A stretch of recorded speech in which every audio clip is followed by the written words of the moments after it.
그러면 시작해 보겠습니다. 성부와 성자와 성령의 이름으로. 아멘. 영광이 성부와 성자와 성령께 처음과 같이 이제와 항상 영원히 아멘. 25장 7, 8절. 네. 네. 10절. 열심히 사는 수도자는 자기가 명받은 모든 일을 잘 받아들이고 잘 수행한다. 그러나 자신에게 주어진 일을 소홀히 하고 냉담한 수도자는 곤란을 겪고 사방에서 역경을 당한다. 수도의 안에서는 위로가 없고 수도의 밖에서는 위로받는 것이 금지되어 있기 때문이다. 규칙을 벗어나 사는 수도자는 크게 타락할 위험이 있다. 만만하고 쉬운 것만 찾는 수도자는 항상 공경을 겪으며 살 수밖에 없는데 항상 자기 마음에 들지 않는 것이 있기 때문이다. 8절. 수도의 규칙을 충실히 지키는 다른 많은 수도자들이 어떻게 행동하는지를 보라. 밖에는 거의 나가지 않고 고요히 살며 가난하게 먹으며 거칠게 입으며 일을 많이 하고 말은 적게 하며 오랫동안 깨어있고 일찍 일어나며 기도는 많이 하고 독서는 자주 하며 모든 실천을 통하여 자기를 엄하게 지킨다. 카르투시오 수도의 수도자들과 시토의 수도자들과 그 외에 다른 여러 수도원의 수사 수녀들이 하느님을 찬송하기 위하여 밤마다 일어나는 것을 생각하라. 그렇게 많은 수도자들이 벌써 주님을 찬송하기 시작했는데 내가 성물을 소홀히 한다면 이 얼마나 부끄러운 일인가. 땅입니다. 예. 아멘. 25장 7, 8절 얘기는 열심히 사는 수도자들에 대한 얘기가 진행되는데 열심히 사는 수도자들의 얘기가 그리스도인들과 전혀 다르지 않죠? 그리스도인들도 바로 그리스도 열심히 사는 수도자들처럼 살아야 하는데 그 기본 핵심은 그런 거죠. 자기가 명받은 모든 일을 잘 받아들이고 잘 수행하는 것으로부터 출발한다.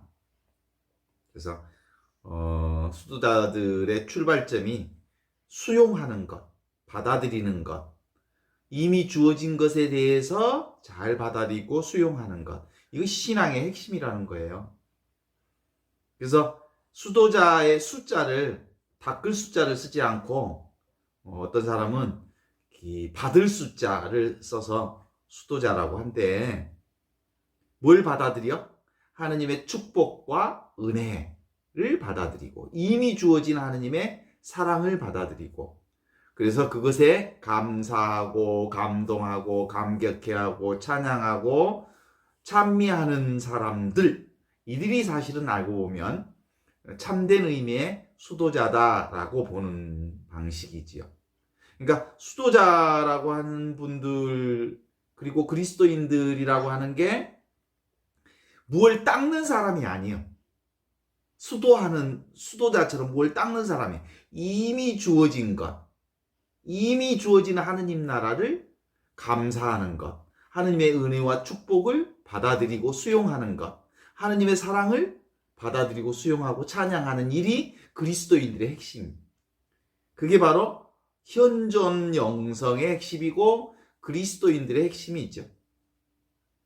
그래서 수도의 그 사람들은 자기 일을 소홀히 하고 냉담한 수도자는 곤란을 겪고 사방에 역경을 당하는 수가 있다. 수도의 안에서 위로가 없고 수도의 밖에서 위로를 받는 것이 금지되어 있는 것처럼 규칙을 벗어난 수도자는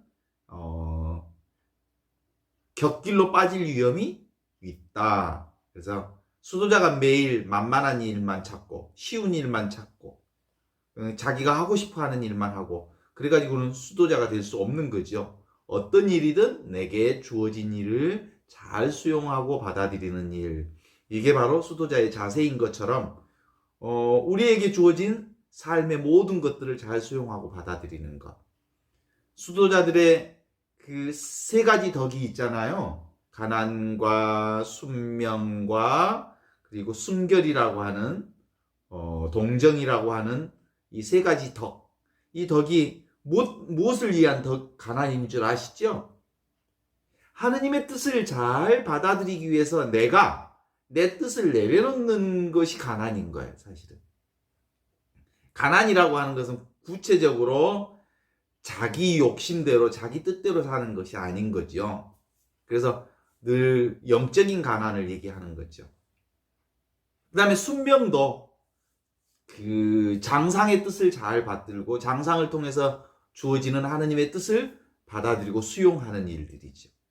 이게 이제 순명의 덕인 것처럼. 순명, 동정도 바로 그런 거잖아요. 동정녀가 잉태하여 아들을 낳으리니 그의 이름을 엠마누엘이라 하리라 하실 때 이 동정이라는 것은 예수님께서 성모님께서 동정성을 가졌다라는 말은 당신의 뜻대로 살지 않으시고 하느님의 뜻을 온전히 받아들이셨기에 예수님을 잉태하신 거잖아요. 바로 그런 의미에서 하느님의 뜻을 받아들이는 게 동정인 거지. 그 다음에 순명도 하느님의 장상을 통해서 오는 하느님의 뜻을 받아들이는 게 순명이지. 가난도 역시 하느님의 뜻을 받아들이는 영적 가난을 얘기하는 것이. 이 세 가지 덕목 전반을 보아도 결국은 자기는 점점 작아지고 하느님의 뜻이 자기 안에서 온전하게 커지는 것. 이것이 수도자들의 영성의 핵심이라는 말이잖아요. 그런 것처럼 우리 그리스도인들의 목도 그런 거예요. 그죠? 그래서 이제 그렇게 사는 수도자들을 이렇게 얘기해요. 밖으로 외출하는 것을 거의 나가지 않고 고요히 살며 가난하게 먹으며 거칠게 입고 그 다음에 일을 많이 하고 말은 적게 하며 오랫동안 깨어 있고 일찍 일어나며 기도는 많이 하고 독서는 자주 하며 모든 사랑 실천을 통해서 엄하게 자신을 잘 지켜낸다. 이게 수도자들의 바로 하느님의 뜻을 따르는 영성의 핵심이란 말이에요. 그리스도인들이 그런 거지. 그리스도인들은 근본적으로 바로 이 하느님의 뜻을 우리 오늘의 삶 안에서 실현하는 일이란 말이죠. 그래서 실제로 우리 그리스도인들의 첫 번째 영성의 목표는 뭐냐면 자신의 성화지요. 자신의 성화를 다른 말로 표현하면 뭘까요?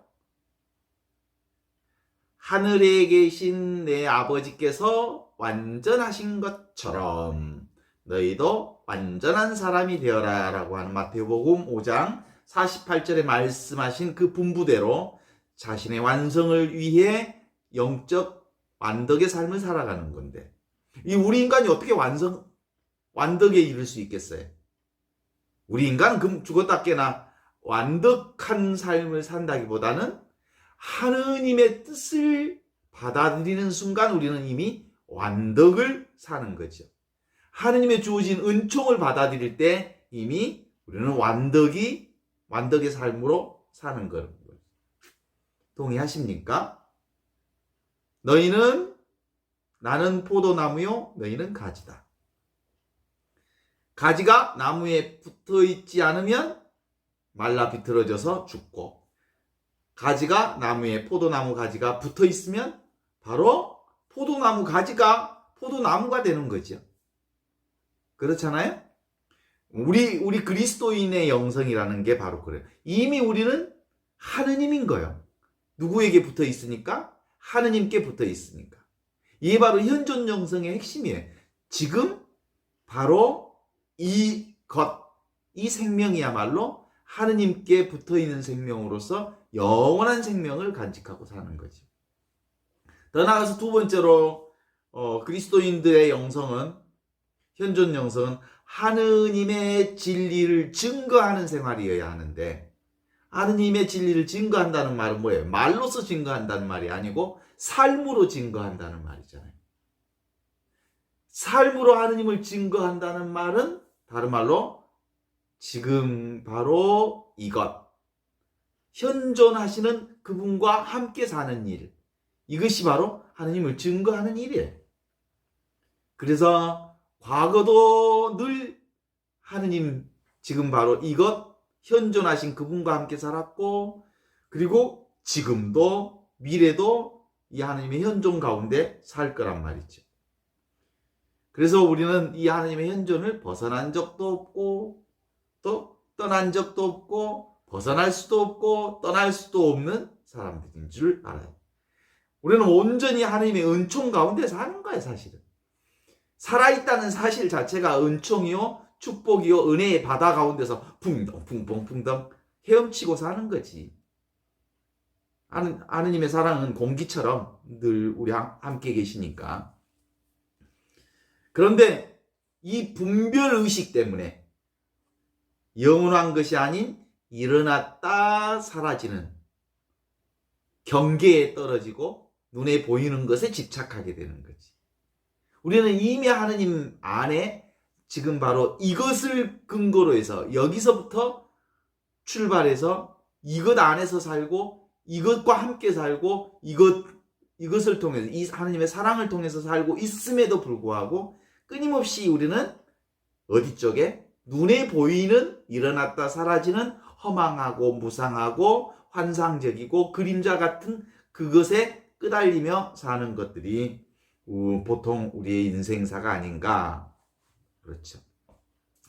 그래서 실제로는 나와 이 세상은 단 한순간도 하느님과 지금 바로 이것 현존과는 한순간도 벌어져 있는 틈이 없어요. 한순간만 하느님의 틈이 벌어졌으면 우리는 살 수가 없는 거지. 이것은 아무것도 아니면서 온갖 것을 다 만들어내는 그것이죠. 나와 이 세계가 바로 지금 이것에서 나왔습니다. 오늘 하루하루 살면서 이것이었구나. 삶이란 이것뿐이었구나. 하늘도 여기에서 나왔고 만물도 여기에서 나왔고 우주 삼라만상도 여기에서 나왔고 지금 바로 이것이야말로 우리 삶의 출발지요, 중심지요, 영원히 이 사랑 가운데 사는구나 라고 하는 거죠. 그렇지 않아요? 그런 점에서 우리는 이 하느님의 손바닥에서 벗어날 사람이 없는 기죠. 어디 가봤자 하느님의 손바닥 안에 있는겨. 그죠? 지가 가봤자 하느님 손바닥에 있는 거예요. 그래서 좀 이렇게 내가 실제로 이 하느님의 손안에서 한순간도 떨어져 있지 않다는 사실을 알기만 한다면 우리 삶의 분리불안이나 두려움이나 이런 것으로부터 벗어날 수 있고 대자유 안에 살 수 있어요. 오직 이것뿐인데 내가 아무리 잘못해도 오늘 아까 그 세라피나 자매님이 어떤 사람을 만나서 화가 났다는데 그 사람도 사실은 차별성으로 보면 나와 다른 사람인 것은 사실이지만 지금 바로 이것이라고 하는 평등성으로 보면 하느님의 생명으로부터 나온 사람이잖아요. 그죠? 모양과 생김새는 달라도 다 하느님의 한 생명으로부터 나왔기 때문에 실제로는 보기 싫은 사람, 그 모양에 떨어지면, 그 사람의 모양에 떨어지면, 그 사람의 모양에 끄달리면 되게 화가 나고 정말 싫지만 그럼에도 불구하고 그분도 지금 바로 이것에서부터 나왔다. 여기로부터 벗어난 분이 아니다라고 하는 점에 있어서 다른 방식으로 그분을 수용하고 받아들이고 용서하고 사랑할 수 있는 계기가 되는 거죠. 그래요. 시간이 지나면 지날수록 지금 바로 이것 그리스도 의식은 점점점 명확해지는 것 같아요. 그리스도 의식, 전체 의식, 지금 바로 이것 하나님의 사랑 의식. 그리스도는 점점점 우리 안에서 점점점 커져가고 이제 나의 개별 의식은 점점점점 작아지는 것들을 느끼실 수 있지요. 그러시면서 살잖아요.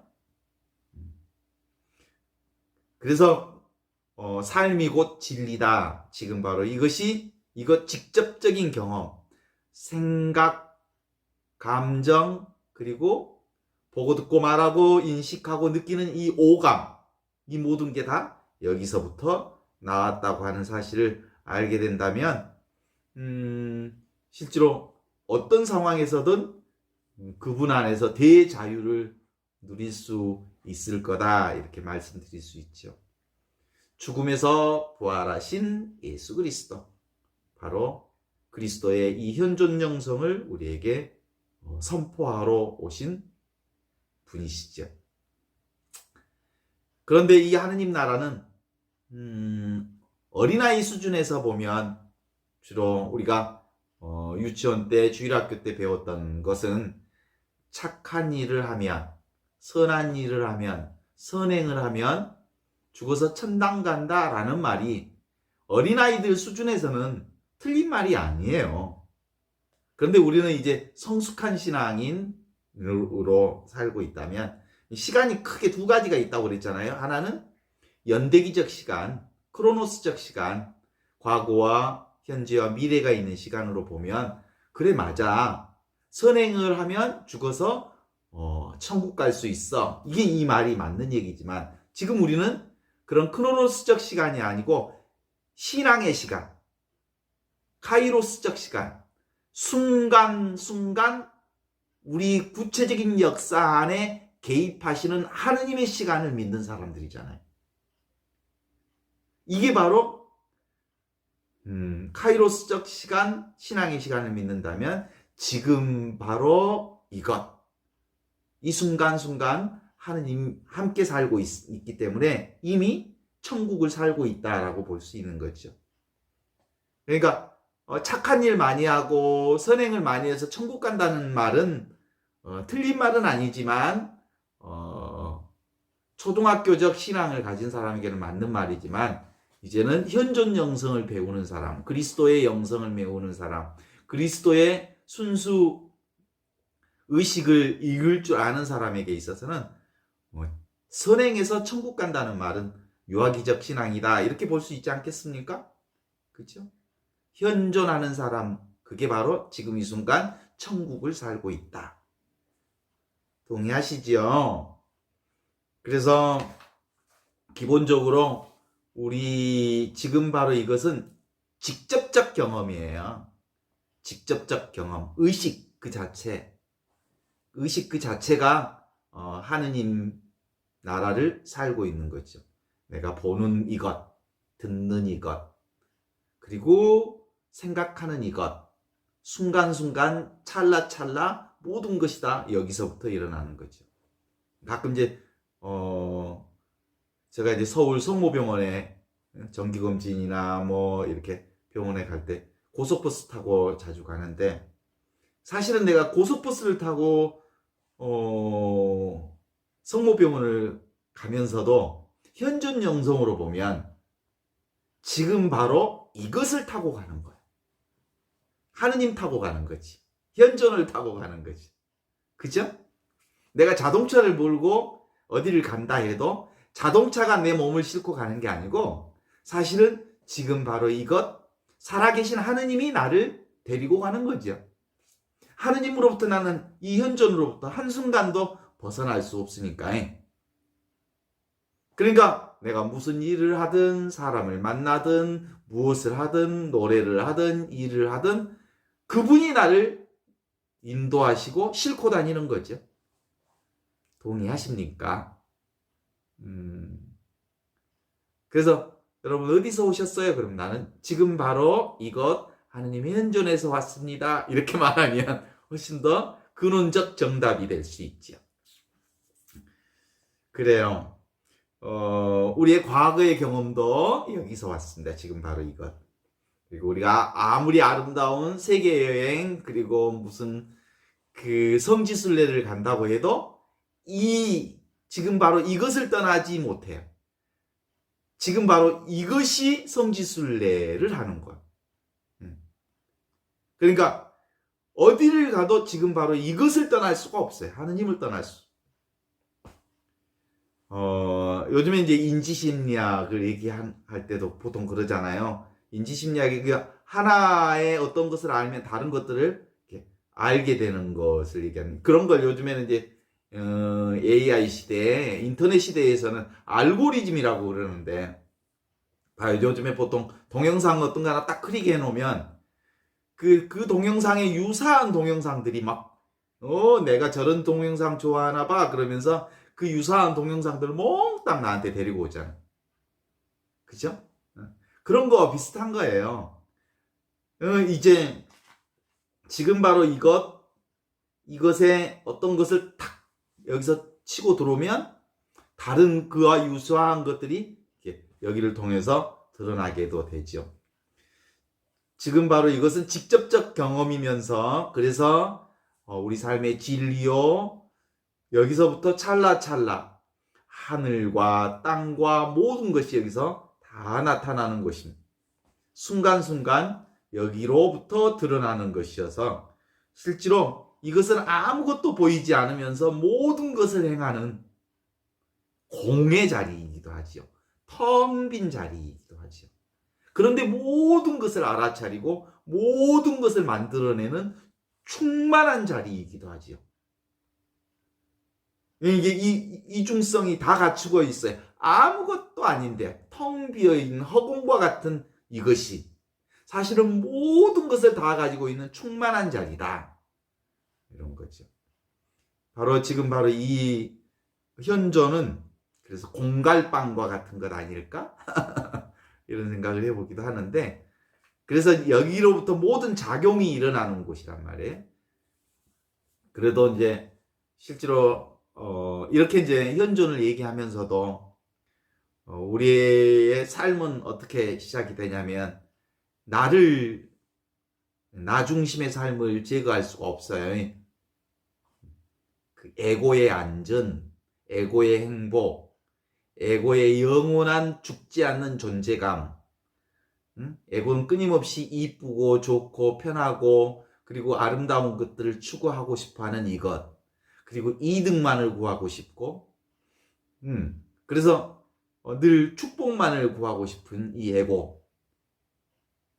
솔직히 거기로부터 벗어날 수 없는 내가 지금 있다는 사실도 알지요? 그런 보통 이렇게 그래서 실제로 하느님은 우리에게 이제 축복을 주는 방법이 여러 가지 방법도 있겠지만 항상 축복을 내려주시지만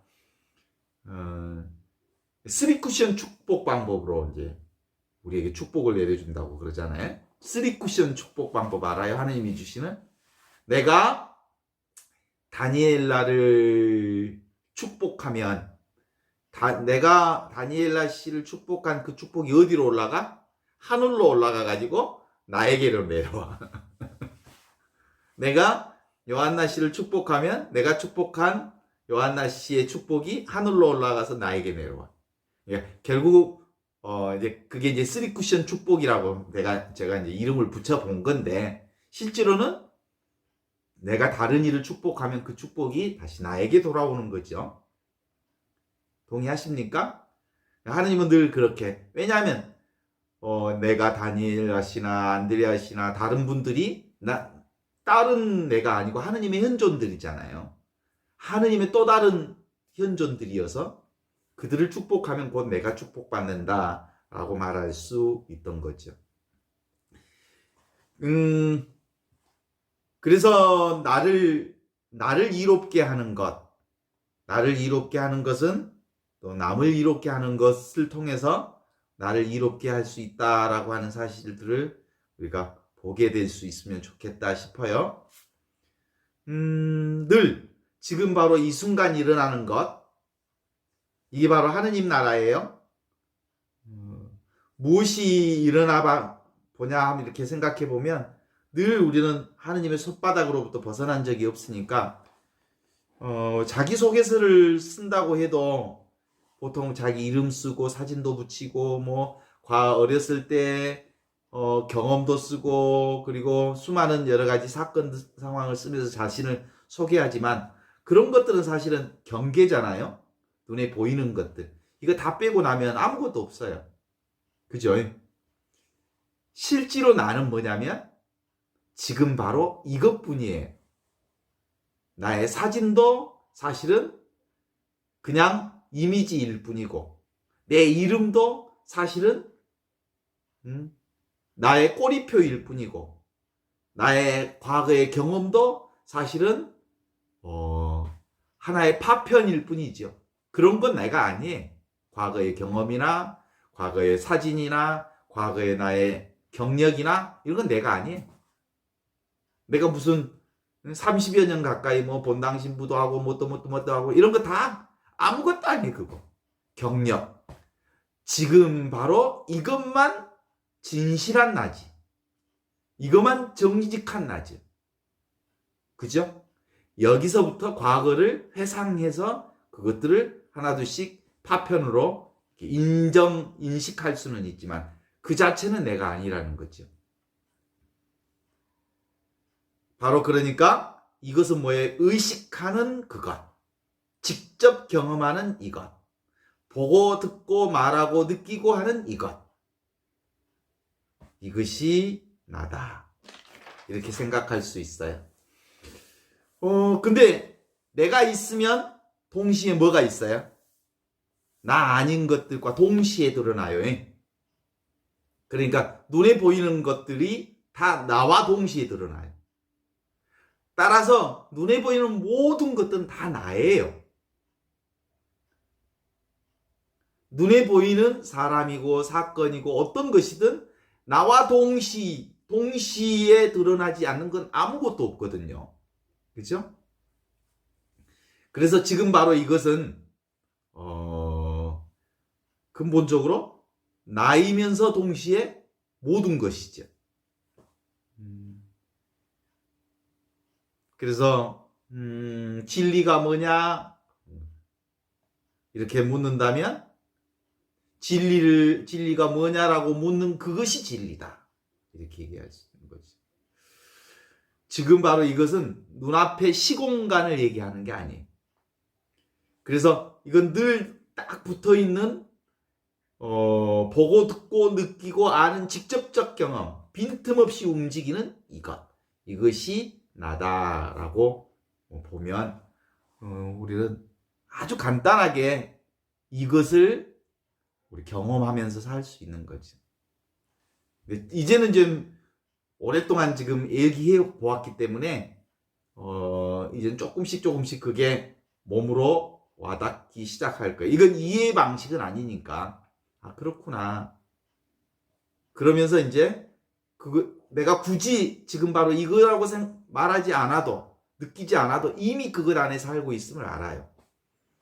물고기가 물에 살면서 내가 물에 살고 있다라고 하는 것을 느끼지 않으면서도 물에서 충분히 살고 있는 것과 똑같은 방식이죠.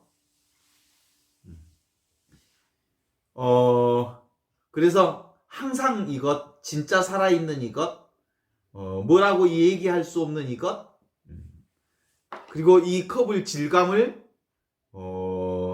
알아채고 있는 이것, 그리고 맛을 보는 이것, 이렇게 딱 하면 딱 소리가 들려나는 이것, 햇살이 비치면 햇살이 비치는 이것, 전등이 비치면 전등을 비치는 것을 아는 이것, 이게 우리 마음 안에서 늘 확인되어지는 것인데 이건 멀리 있지 않는다라고 하는 생각을 하면 너무 쉬워요. 근데 그래서 이제 이런 방식의 우리의 삶의 형식들이 이제 만들어지려면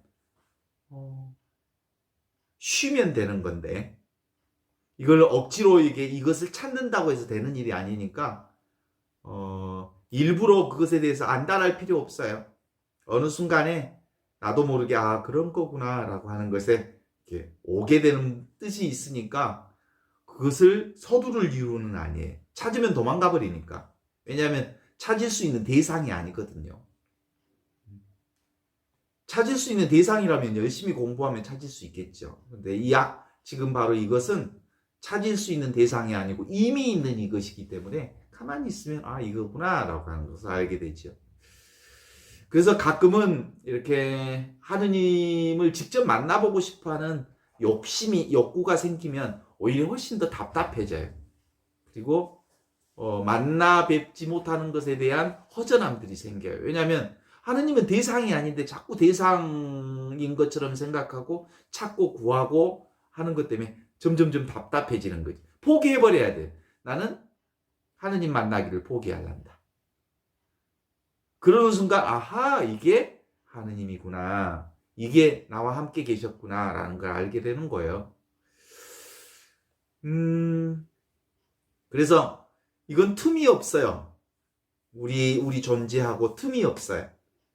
왜냐하면 늘 붙어 있으니까. 늘 온전하게 우리 가운데 있으니까. 그래서 분별하는 습들이 점점점 적어지면 그냥 바로 이 현존 안에 우리가 금방 이렇게 나타나게 되는 것 같아요. 요즘에는 어렵지 않게 그냥 아주 쉬워지는 것 같기는 해요. 저 같은 경우는. 그래서 여전히 우리가 그런 방식 안에서 사는 훈련들을 조금씩 해내면 점점점 쉬워질 거라고 생각하고 오늘은 여기까지 하겠습니다.